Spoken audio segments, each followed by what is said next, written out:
Shalom everyone. This is one of a series of bursts of Torah and thoughts about the holiday of Hanukkah that we're all celebrating. So for this one, two questions. Question number one. When you light your Chanukiah in your homes, must the lights be on or should the lights be off, aside from the lights of the Chanukiah? Is the room dark or is the room light, essentially? And question number two, do you have to keep the shamash lit for any reason, or once you light the appropriate number of lights in the Chanukiah, the shamash can be extinguished? Those two questions are actually related in the realm of halakha, Jewish law. Now, full disclosure, I grew up in my home always lighting the Hanukkah menorah with the lights in the room off.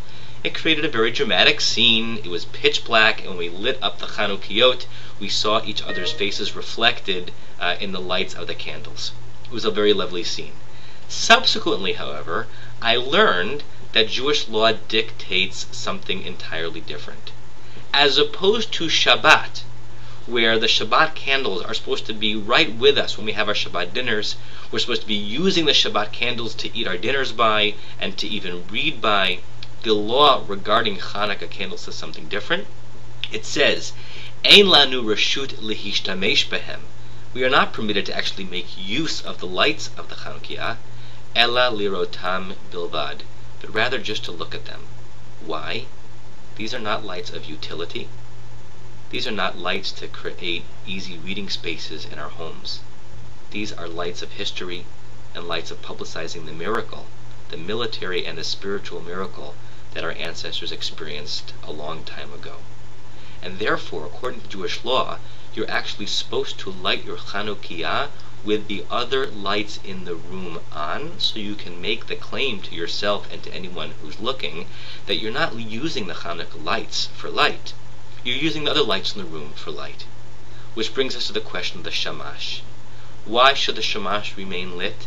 Because if there's at least even one light lit in the room, one candle, that's not one of the actual lights of that night of Hanukkah, you can make the claim that you are using that light, not the Hanukkah lights, to do your reading by and the other activities of the day.